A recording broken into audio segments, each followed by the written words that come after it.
This is obviously the NASA logo and our patch that was designed by the crew. This is in the suit-up room, and we suit up on the, about 3.5 hours prior to launch. Tracy looking composed for a first-time flyer. Here's Rick getting his suit on. Dave Williams, pretty relaxed. Barb Morgan. And last but not least, Al Drew, who was added to our mission somewhat late. We launched from pad 39A. Here's our walkout. I don't think we actually walked this fast. I think they sped it up so they could get the whole walkout scene in the video. It's much harder to walk in those suits than it might appear. This is a view of the middeck getting strapped in. You're actually in the flight deck.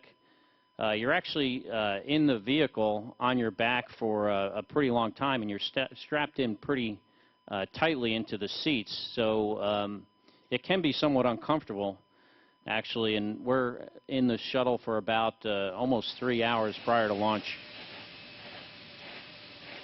All right, Endeavor OTC, close and lock your visors and initiate O2 flow. Endeavor copies, visors and suit O2.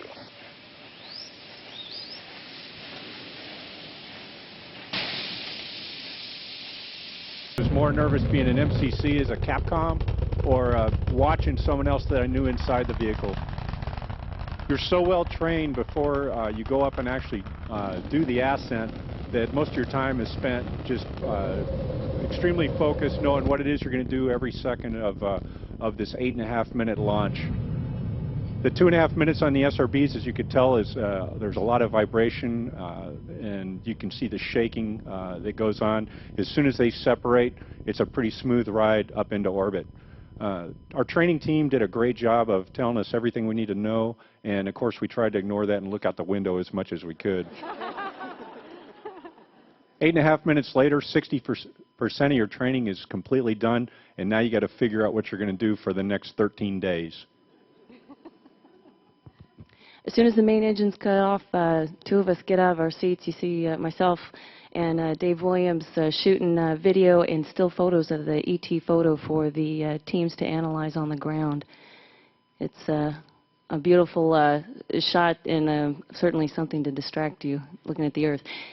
On flight day 2, we get busy surveying the port and starboard wing as well as the nose cap of the orbiter to assess any damages that may have occurred on ascent. On flight day 3, we begin our rendezvous with the space station and do a series of burns to bring ourselves closer and closer to that astonishing vehicle. Yeah, this is a view from the International Space Station from Fyodor, Oleg, and Clay Anderson. That's actually a video camera. And here's the inside of the cockpit during part of the rendezvous. You can see how crowded it is here. We do this, what's called the rendezvous pitch maneuver. Most of it's actually done by the autopilot. It looks a lot more complicated than it really is. I'm not really flying the orbiter manually with a stick like you might think. It's more putting commands into the autopilot. But this is where we got the pictures of the little tile ding we had.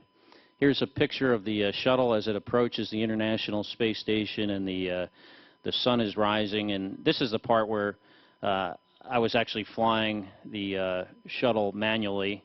I actually didn't dock this fast. Again, like the walkout was sped up for to make sure we weren't in here too long. Do we have capture or not? Not capture. Not we have free drift. And Houston and let's check those pedals out. Flight controller power's off. Once we're docked, it's time to open up the hatches and come aboard. And it's like any Hollywood gala event. Put out the red carpet and prepare for the paparazzi. At some point, I think there were more cameras than there were astronauts up there on board the space station. Here we are comparing all of our cameras to see who's got the nicer gear. Honestly, it was time just to go for a safety tour of the space station so we could start getting on to the next task at hand. It was good to see Clay after we trained with him all that time in Fyodor and Oleg. Right after the safety brief, it's basically, hey, how you doing? No, how you doing? And then you're off to work. The EVA guys are prepping for going out of the door the next day, and they actually have to get all their suits over and get everything converted. And they're spending the night in a low-pressure environment so that they're ready to go out the next day. In the meantime, we are actually unberthing the S5 element, which is a small truss piece. And I think Scott's brother Mark was in Florida one time looking at it. He goes, hey, where is that element you're doing? He was making fun of us because it was so small and his was a little bigger. But anyhow, S5 was taken from the shuttle arm to the station arm. And then in a coordinated event, we actually have to have it in position before our EV crew members get out the door. Yeah, once Charlie has the S5 element all lined up, Dave Williams and myself got there and GCA'd him in, and you could see the soft capture pin just going down into place. Once we soft captured S5 truss over to S4, we got out our PGTs, or basically our ratchet wrenches, if you will, and bolted the two pieces together. There's Dave and I up there. That was pretty much EVA 1. We did retract P6 also. Meanwhile, inside, we had about 5,000 pounds of cargo to transfer onto the station, 4,000 pounds to bring back, and a lot of station repairs. There's Charlie Hobaugh Scorch out there putting a new cover on the window, and me taking some of the items across. Next, we have a setup for the next robotic operation, which is going to be our focus inspection, based on the fact that we saw that ding in the orbiter's belly.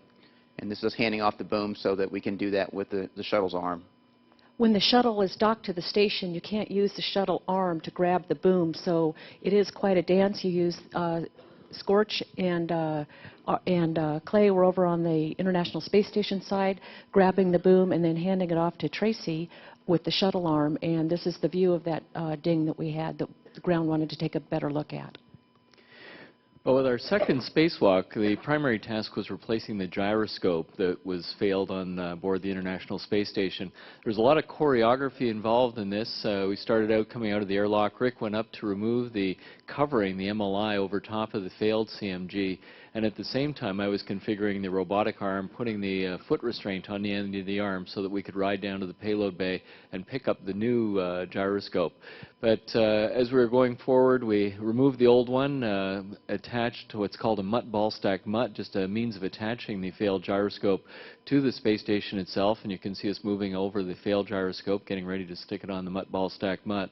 Once we got that in place, we had a chance to translate back down to the airlock. I climbed into the arm, and Scorch drove me down to the payload bay, but Rick actually translated down to the payload bay on the lab itself. Pretty back to join me, and we installed the new CMG with all its support equipment on the External Stowage Platform number 2, right by the airlock.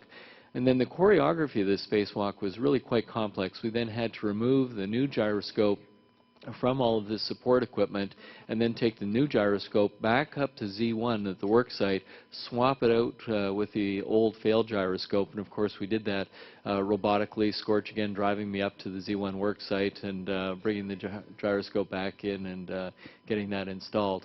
Spectacular EVA, and it worked out really well. So 2 of those assembly tasks were done with a combination of robotics and spacewalking. Another one of our assembly tasks was taking that stowage platform and putting it on the space station, and we did that totally robotically. So we took it out of the bay with the shuttle arm and handed it over to the station arm, and the station arm took it closer to the station, and then using computers we sent commands to the latching to latch the ESP3 or the stowage platform onto the station. It's pretty interesting and a lot of fun flying the robotic arm. It's like geometry in action. It's great fun, and it's also quite challenging. When you are looking out the windows and making sure you're not running into anything, you're paying total attention to it. One of the key features of our mission was the fact that it was the educator-astronaut thing, and before that was the Challenger mission, and we got a chance to talk with one of the Challenger centers while in orbit, Barb and I. It was special for us. Okay. We also had some teachable moments, and we hope to be able to share those with students. The thing that we are most excited about education-wise on our mission is something that will grow and grow, and it's for students to do here on Earth with their teachers or with their scout leaders. and other groups like that. We took up 10 million basil seeds with us, and they are returned now. We're getting them packaged up, ready to send out to classrooms all over the country. And we want our students to do what we get to do. Don't take a test. We won't give you a test on it, but we want you to experiment, explore, figure out what you want to know about these basil seeds, especially in terms of how we're going to feed people on the moon and Mars for long duration. And so we hope you'll be able to design some growth chambers for us. And I was very happy those basil seeds didn't get loose. Now, before we ever go out the hatch doing an EVA, there's plenty of work to be done beforehand, suiting up the guys and doing their pressure checks and making sure that they get buttoned up inside the crew lock securely. You see here a few of us doing some handshakes, getting tools on these guys and configured to go out the door.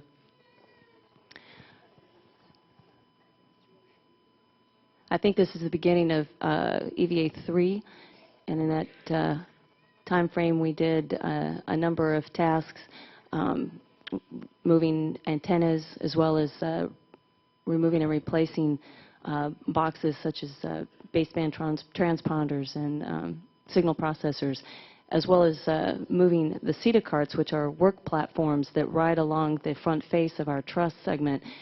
We have 2 carts, and we had to relocate them from one side, I think the port side, to the starboard side, and that was in preparation for the upcoming missions that are going to be installing elements to the port side. And like Tracy said, on EVA 3, one of the things we had to do was move the SASA gimbal. It was basically a communication antenna way up on the top of one truss, and we moved it to another truss. And that's in preparation to move that whole piece of truss. The second big task was this is Clay Anderson hanging onto a CETA cart, again moving it to the other side of the space station in preparations for some future construction work. You can see there's Clay on the end of the arm. You can see it's a heck of a ride up there with some beautiful views. This is Clay's up-close helmet cam as he takes my picture as we circle around the world. And then we had a little bit of a snag on EVA 3. We had to cut it a little bit short because had some hand-intensive EVAs, and over the time the glove got cut over in the thumb area. You could see it there. So once we came inside, Clay and Dave got some close-up shots of the glove, and we sent them down to Houston so they can analyze it a little closer.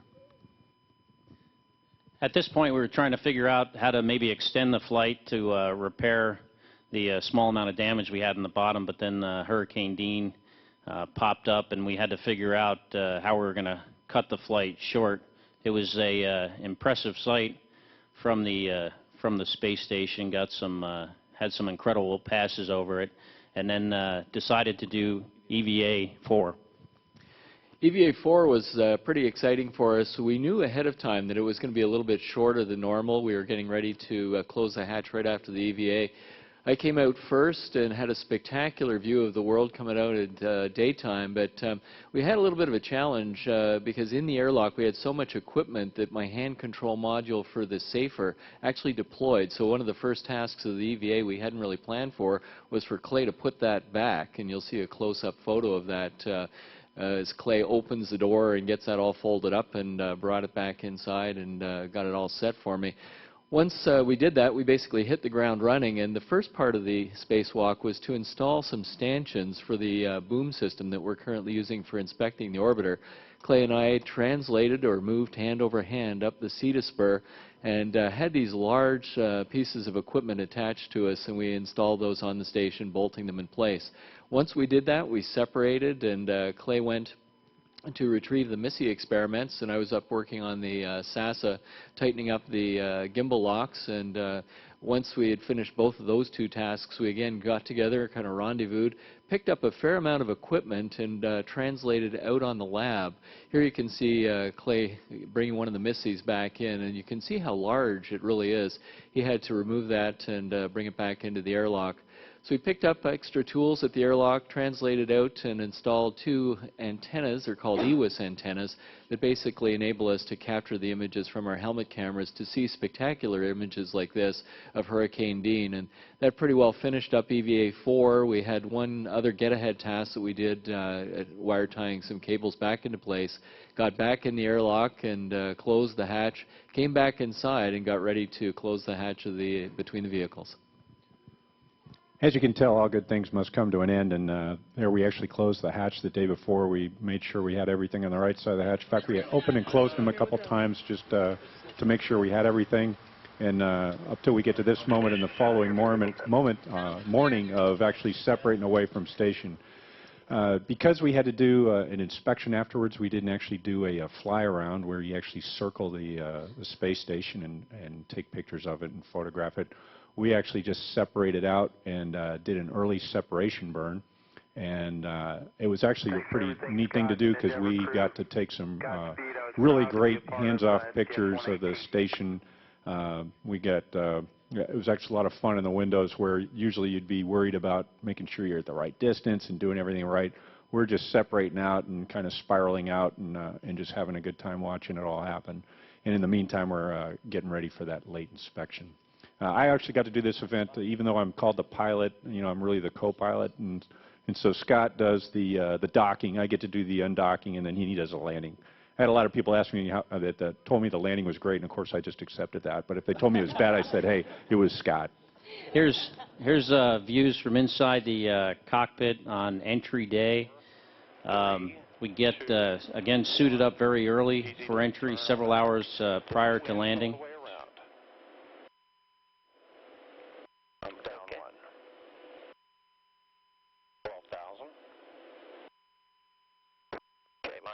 Here's a picture of us lining up on the runway. Most of the audio here is Scorch. Actually,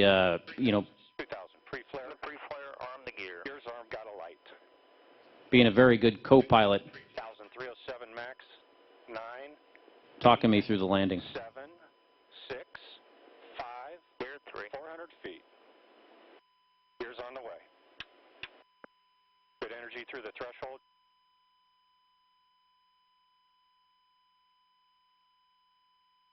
You're on the ball bar. Good job.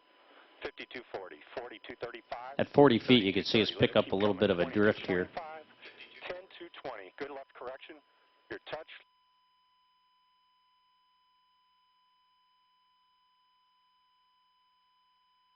We intentionally delayed the shoot for the crosswind landing test.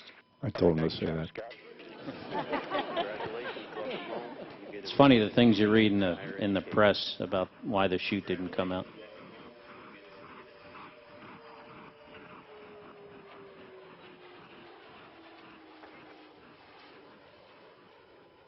And here's us underneath the orbiter right after landing, taking a look at, among other things, the damage to the tile, and smiles on our faces.